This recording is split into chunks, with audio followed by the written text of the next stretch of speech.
Hi, everyone, and welcome to the Faces in FinOps, powered by our great friends at ProsperOps. I'm your host, Jon Myer. Faces in FinOps podcast is all about highlighting the thought leaders in the cloud financial management space and how they're making an impact not only within their organization, but within the broader FinOps community. Today's guest is Matt Mazer, a FinOps manager at a Fortune 100 company. Matt is an accomplished IT professional with over 20 plus years of experience and holding an undergrad degree at the University of Miami. Also, an MBA from Franklin University. Please join me in welcoming Matt to the show. Matt, thanks so much for joining me. Thanks for having me. I'm excited to be on the pod. Matt, we've got a bunch of questions here for you and really kind of centered around your FinOps journey and your expertise. But how about you share a little bit of information about yourself? Certainly. So, Matt Mazer, I live in Dublin, Ohio. As you've stated, I have a little over 20 plus years of IT experience. And my most current role is a FinOps manager for the past 3.5 years. Let's talk about your current role as a FinOps manager. Really, what does that entail? That is actually a great question. And I feel my current role actually has many hats. So, those that follow the FinOps Foundation, I absolutely support all of the domains and capabilities, but my current role revolves around much more than just the basics of FinOps. So, first, we are multi-cloud. So we are managing cloud spend for AWS, GCP, and a small little bit of Azure. Then we also get involved in contract negotiations. So enterprise agreement, bringing new tools into the environment. Then we also are responsible for the visualization layer. And so we are responsible for making sure that our tool is up and running, making sure that the data is correct, and making sure that our end user, whomever it may be, can get the segmented data that they are looking for. Then we also need to work on our roadmap. And that is, what does FinOps look like now? What does it look like a year from now? What does it look 3 years from now? Then there's a whole host of other activities that I actually jotted down just in case. So I'm going to glance down. So data integrity, making sure all of our data is correct. So we ingest data from our cloud providers at different points. Once we ingest the data, sometimes there's data integrity challenges. So then we are firefighters to make sure our end users always have accurate data. We partner with various teams, so we're responsible for assisting with forecast, assisting with budgets, and also future planning. Well, Matt, let me jump in there and ask a couple of questions, not only about your role, but your organization and the FinOps function within it. How would you actually rank your maturity level within your organization? Is it you in a crawl, you in a walk, are you in a run stage throughout all of this? Yeah, I would say for the most part, we're in walk or run on almost all aspects of FinOps. As an organization, we've had the FinOps practice for a little over 6 plus years. So many items such as the visualization layer, our committed spends, our tagging, most items we are walk or run. One thing I would say is, and this is probably true for all organizations, it is a continuous process that is never ending. So anytime I feel like we're kind of close to the sun or as close as we can get on certain things, there's always more that can be done to optimize our spend. Matt, you said that you're multi-cloud. Are you, by having chance, like in a crawl in one cloud, a run in another, and a walk, or does all of that actually kind of sync up together where you're kind of in a walk within all three clouds? Yeah, for our two primary, we're really that walk to run. And then the other one that's a much smaller portion of our spend, we're really crawl in that environment. And the reason is there just isn't as much opportunity or dollars being spent. And we, uh, being candid, we don't have the bandwidth to go after all things. We try to prioritize based off of opportunity and where we would see our return on investment. Now, how would you describe the process of implementing a FinOps culture for multi-cloud? Was it difficult? Was it easy to achieve following the rules, the guidelines for FinOps, or how would you kind of rank that? I would say it is a challenge because ultimately most of our end users, so our VPs or our cost center owners, they want to see a single pane of glass and they really just want to see their individual costs. They don't necessarily care if they're in two clouds, they don't care if they have a committed spend agreement. All they want to do is understand what is their cost and what are their levers to optimize that cost. And so it has been a little bit of a challenge to get them to that single pane of glass. We're doing a good job. Again, with all things in FinOps, there's still room for improvement. There's always room for improvement as you progress through the crawl, walk, run. You implement the different variations of the phases where you know what you can tweak, you tweak it, and you improve little by little. Would you agree? Absolutely, 100%. When we come up with our yearly goals or modify our quarterly goals, oftentimes we remark amongst ourselves, hey, we're not really bringing anything groundbreaking or earth shattering or really like net new. It's we kind of do this. We need to continue to improve upon this, or we've been going at it and we're at 80% against our committed spend. Can we go to 85? Can we meet with additional teams? Uh, if it's something on storage, can we drop it to a lower class storage because we don't necessarily need it? It's always tweaking, but it's not necessarily anything earth shattering or brand new. Matt, would you say it's continuous improvements and it could be small chunks at a time, but you're always moving forward and trying to improve little by little? It is absolutely continuous improvement. And again, I've been in my role for 3 years. So the optimization opportunities when I first started were much greater than what they are today. And the reason is we've refined, we've evolved as a company, we've gone rid of a lot of like zombie resources, we've implemented start stop tags, we've done committed spend. All these things have decreased our cost or optimized our spend. So as you go forward in your FinOps journey, it becomes more and more of a challenge to save the big dollars. Matt, are you using any type of like automation to complete some of these tasks, not only on the optimization efforts, but say in the reporting structure?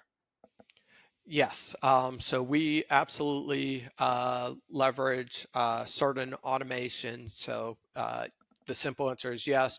We also do some anomaly detection so people know. We've also automated reports so an end user can see when they have spikes and they can address those in a timely manner versus waiting let's say till the end of the quarter. So they now get the highlights or the reports on a weekly basis. They can take action. Where we'd like to head as an organization is to take it even a step further where you get the anomaly detection and then it's almost like an opt out where the change will be automatically implemented if you do not opt out. We are not there yet. That is on our roadmap for the future. Right now, it's you get an alert, but then you still have to take action. I like that. You have to opt out before the action's actually taken for optimization. So you have to validate that the action is worthwhile and you have to invest, kind of look into it and dig into it a little bit more. Yes, absolutely. Now, the reporting that you were talking about, is that a daily reporting? Is it a weekly reporting, real time? I mean, I know you kind of went and touched on the anomaly detection, but is a report generated automatically, or is this something that you're looked at like weekly? Yeah, so it actually depends on the subscriber of the data. So some of our cost centers and VPs would like to see their data on a daily basis. I, for one, need to see the data on a daily basis.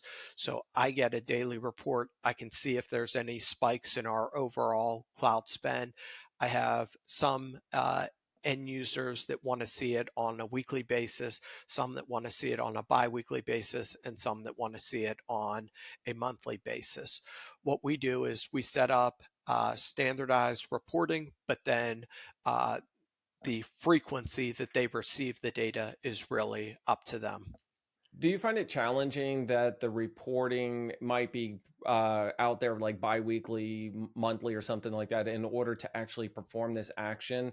Is reporting supposed to be daily, or is it really kind of based off your environment? In the beginning, it was done daily, but as you progress and you matured a lot longer, it's done monthly. Um, no, it really it varies by by business segment or cost center, really what their spend is. For the most part, most of our spend is somewhat stable at this point. We do support projects, we do support mergers and acquisitions, and there is testing and that kind of stuff. But our cloud spend is much more stable than it was in the beginning. And so most of our end users do not require the daily reports. I still want to see the daily reports because I want to know if there's any major spikes. I also want to know if I have a data integrity issue before I have 15, 20, 50 people saying, hey, what's wrong with the reports? My spend is out of whack. That probably wasn't the best grammar, but spend is not what it was supposed to be. And so I want to be preemptive so I can send out a mass email just saying, hey, we know we have a data integrity issue. We understand this. We expect to have it resolved within the next 24 hours. Look for the next update. And that way I'm not feeding questions. I'm also building trust amongst my end users so they know what to expect. They know that we're on top of our data sets. I think you just nailed it right there. The data integrity and building the trust amongst the users is that if the data is incorrect, then they're not going to trust the actions that need to be performed in order to optimize or reduce spend or even scale or to grow an environment. That is 100% true. And I will say that early, uh, as a team, we at different points had data integrity issues. And sometimes there were small instances where we actually found out about it when a team was drilling into the data. There's no worse feeling than having a team come to you. It's our data, our reports, and they're saying something doesn't look right. I always want to be ahead of it, understand if I have a problem. And again, building that trust so that people feel empowered that the data they have is correct, it is accurate, and they can take action on it. Matt, let me ask from your expertise, what are some of the biggest mistakes that you see maybe an immature FinOps team implement or try to achieve? Oh, I would say not spending the time up front to establish tagging governance. So everything as it comes back to anytime you want to segment the cost, it always comes back to tagging. We are, as I said, many years into our journey and we're still doing tagging cleanup. And when you're trying to find an owner, if a tag's incorrect, it's a pain. It requires manual intervention. There's lost stuff where you don't know truly where to assign the cost. Then my guess is your organization will need a dumping ground, a centralized for anything that you don't have an owner goes to that cost center.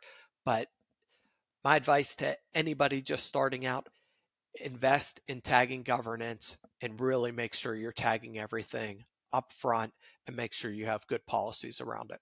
FinOps culture and tagging is proper and required for a successful environment. Actually, that was just a little bit kind of digging into it and talking more about I just asked you about some of the mistakes you think in immature, but I feel that tagging, even a mature FinOps culture, still makes those mistakes. Is that one thing that you see out there, or is there a recommendation where you can see maybe like a mature one that can make or kind of learn from? Yeah, so you mentioned it. So yes, we still have tagging challenges in our company. We have automation, we have a governance team that is checking all of the tags. That being said, there are limitations to our checks and balances, and so bad tags still come through the system. Then my team has to clean them up whenever we're doing the chargeback. So, uh, yes, tagging is imperative. It seems like a never ending battle. I would just say good luck if you could force tagging to be almost like a drop down where only valid cost centers, valid tags are utilized. I think that would be great. We as a company aren't there where it can be just a total drop down, so that it would avoid all incorrect tags, but it's never ending. I think even cloud providers could offer that as a drop down rather than an open field where you can enter any text up to like 50 to 100 characters. It accepts all of them. But the problem with that is that it also accepts uppercase, lowercase, and those are unique in some cases. So, Matt, before we wrap things up with our first part, you were the third FinOps hire within your organization. What were some of the key things that you did once you entered the company? What were some of the things that you wanted to implement or tried to do? I come from a PM background, so I've always been, I don't want to say taught the three key P, three key project management principles. So I was concerned that we were consistently as an organization missing our budget and missing it by uh, over double. And so what I wanted to do was understand the budget. I wanted to have metrics in place to understand exactly where we were at against budget, and then try and provide solutions to get us closer to budget. So that was really my focus, to understand cost and really get us back on budget. So, Matt, you were the third FinOps hire and you had three key things to implement, and budget was top priority, right? What were you doing prior to joining your current company? Yes. So my prior experience actually was a program manager for actually another Fortune 100 company. And then I was traveling a lot, and family and personal situation, elected to switch companies. Came to my current employer, joined as a project manager, quickly excelled as a project manager, became a program manager, then from there became a people manager of project managers. Then we did a major initiative at my company, became a project or a program manager again. And then from there, I supported a lot of cloud initiatives where we were moving from on-prem to cloud solutions. And it was a natural transition to get back into people management. And I really viewed FinOps as the future, because I always like to tell people it's a unique opportunity to influence the company's bottom line. And I really get excited about the financials and the opportunity to influence the financials. And the FinOps manager role really seemed a great fit for somebody with my background in project and program management, an interest in the finances, and an interest in people management. I think your project manager background helps you because you did the cloud migrations. You went through some of it. You've seen what they look like, and you were part of, the budget, and you've seen the cost for it. And it was a natural progression into a FinOps manager. It just feels like a normal progression to me. Yes, I would agree. In fact, several of our team members actually got their start in project management. Project management and program management definitely gives you a diverse background and really gets you an opportunity to see how a large company works, see what's important to the company, and then see how you could fit in and help and influence positive change. Well, Matt, speaking of your team, what are some of the things that your team's responsible for? Yeah, so my team has, again, on part one, we discussed some of the many hats that I wear. So my team is responsible. We have a billing arm, so they are responsible for the chargeback, the POs, supporting our sourcing team. Then I have a team of advisors. They are your front line. They are providing support to various cloud champions, VPs. They're assisting with our visualization tool. They're helping with optimization opportunities. They're helping to set up reports. They also have an education component. They're teaching teams FinOps basics. They're really the front line. And then I have an engineer team, and the engineers are maintaining our visualization tool, and they're also working on enterprise solutions. So when I say enterprise solutions, it's multifold. So you have the roadmaps, you have your enterprise agreements with your major cloud providers, then you have your secondary agreements with your third party tools. Then you're also looking at enterprise committed spend discounts that they're assisting with. So they are also wearing many hats. So in the current role, again, it's many hats, many responsibilities, all with the ultimate goal of optimizing our cloud spend. Matt, is yours a centralized FinOps team or decentralized, or are you using a variation of both? Yeah, so we are central. We're considered an enterprise team. That being said, at our company, we do not have at a lot of other companies, there's a center of excellence or a COE for all of cloud. There are still silos within our company. So it's, I guess you'd say, a little bit of everything. A little bit of a mix, but it still works for your company. There's actually now, while centralized is recommended, you could do decentralized, you can do a hub and spoke, but whatever works best for your company, as long as it's efficient and achieving the results that you're looking for, right? Yes, I would agree 100%. The other thing I would add, and you see it in most of like FinOps and high performing teams, really having strong executive support. I think that's a requirement. When you have key executive buy-in, they help influence change, they help get the attention, and they help push for optimization. What is your typical day, your week, or even month look like within your organization? Yeah, so in the beginning of the month, it's making sure that all of our chargebacks from the previous month are complete, making sure all the costs are being distributed evenly. So the first week or to 2 weeks, it's all about chargebacks and data integrity. And then it quickly shifts once the chargebacks are done. Then you're really kind of going on what I'll call the roadshow or the disseminating of all the information. So we have governance reviews. That's at the executive level. You're showing the cost breakdown of all their expenses, including all of the previous month's charges. You're partnering with finance. You're partnering with sourcing. You're showing everything that's coming up as well. So first part, get your data right. Second part of the month is really presenting the data. And in between, you're always maintaining that data integrity. So making sure your reporting's always up, always working, all the data is correct. You're constantly on a monthly basis looking at additional committed spend purchases.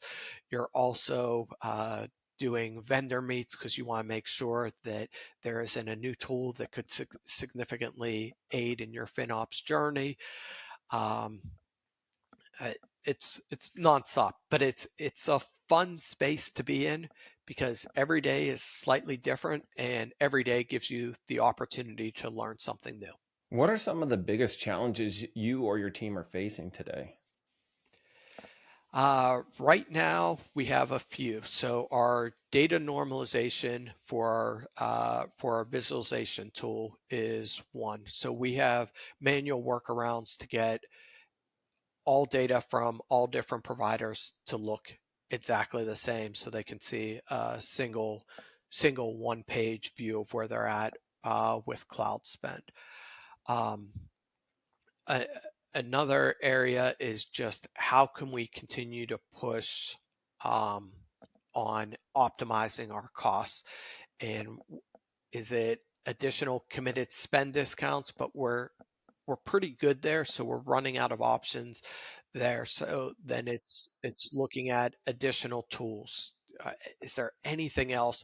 It's meeting with our primary vendors and seeing if they have any suggestions. It's scouring, like Google Recommender, AWS Kudos. It's nonstop. We are a low margin business, and we are consistently challenged with optimizing cost. So we're really trying, while still meeting the business needs, because our clients have really stringent requirements. So it's getting creative and finding ways to still optimize. Thanks, man. Let's talk about what's next. Do you see that possibly AI or automation will be impacting your role or FinOps in general? Yes, I'm a firm believer in that. So, funny story, I actually was just talking to somebody at lunch about this. My early part of my career, I was a provisioner for a telecom company. And so that's how I got my start in IT. And so, what used to take me a day, my whole workload in a day now is completely automated. It can be done in less than a minute. And that's only 20 some years. So I absolutely think we are headed in that direction. That's probably not good for me to say, but I imagine a lot of what we do today and a lot of what takes a lot of time for us will not be the same case in 20 years. I, I don't see the role as it currently is structured. uh, I don't I don't see it in the future. In 20 years. 10 years, yes. Think automation or even AI is going to enhance the FinOps role and make it more fine tuned that we're going to be able to do a lot more. Man, let's talk about some advice that you might give somebody or a company that's just trying to get started within their FinOps journey. Yeah, so my advice, I guess, would be executive sponsorship. So really make sure, uh, oftentimes FinOps doesn't have true authority to force change, so you need that executive sponsorship. So executive sponsorship uh, would be one of the first things. Then tagging governance, which we've discussed. And then the other thing would be to just get started. I- there, you're never going to find the perfect solution. There's going to be different times you're going to over purchase. There's going to be other times you under purchase. My experience has been if you work with your vendors, uh, they will oftentimes work with you even if you've made a commitment, because oftentimes you're still going to make an additional larger commitment and they'll work with you. So don't be so afraid to get started that you can't make a decision. Start, just get started, set it up. Don't worry about doing the whole big bang. Maybe do a small bit in September, then another bit in October, but get started. So, Matt, I feel like I got to throw data integrity into some of the advice that you would give for teams that are just starting out in their FinOps journey. You've mentioned it a couple times throughout this episode, and I think that's really key. As much as you emphasize on having the correct data, is having the trust in your engineers. What do you think? Absolutely. So data integrity is paramount. If people do not trust the data that you are providing, you are a check the box. Oh, we have to talk to FinOps. You never want that. You want to have a partnership, and you want the data to result in success stories. That way, when Jon does something great, he can say, look, we started at $1,000 a month. I followed FinOps best practices, turned off, did some auto stop on some machines. I resized this. We went from 1,000 to 800. now not only do you have a success story, you have a success story with data points, and everybody loves a success story. So now engineer two, Bob, wants to do the same thing, and he's coming to Jon and saying, how did you do that? I want all the same kudos that you did, that you received. So data integrity is paramount. It's like internal evangelizing the process and the journey in order to implement it. Then you have the trust from the engineering teams. I like it. Matt, let me ask you that question a little bit in reverse. If really you have a FinOps, a mature culture, an established team already in place, is there any advice that you would give that team? Celebrate successes and continue to push the envelope. There's always more opportunities, and do not be afraid to fail. If we fail, let's have our data behind us. Let's uh, demonstrate why we're making certain decisions, but let's not let's not be fearful. Let's continue to try and push and just be ready to explain if it goes wrong. But so far, knock on wood, our calculated, I don't even want to call them gambles, but our calculated decisions have paid off, and I'd like to continue that mentality. And then the other thing I would push, even for us as a mature organization, continue to work to nurture that executive sponsorship and really get them on board. When they are on board and they are excited, it just seems like the whole process runs smoother. And it's good to do stuff ahead of the fiscal year. So don't wait till the last 6 months of the fiscal year. It's a lot easier to make change and influence change and see real results when you have a longer runway. Well, Matt, this has been a very exciting and informative discussion, not only between your journey, but your company's journey and the teams of implementing the FinOps culture. I'm going to switch gears a little bit and let's have a little fun with a couple of interesting questions. What do you think? Sounds great. Let's do it. All right. So, Matt, let me pick a question. I got one for you. So, Matt, you have you ever had the OG of iPods? Did you have the original one, like the Nano or the original? I did have the Nano. Yes. Okay. All right. So imagine that you have the Nano and you're on an island. What music do you have on this? Oh, can it be current music, or do I have to think back of that, what was originally that, on the Nano? Because that's right actually a now, great question. I don't even remember any of the music that was on the Nano at that time. You can pick any current music, but all what is right. on it? So right now, believe it or not, I am a huge country fan. So it would be Morgan Wallen. I know he's super popular. I know he's selling out stadiums everywhere, but that is who I would be listening to.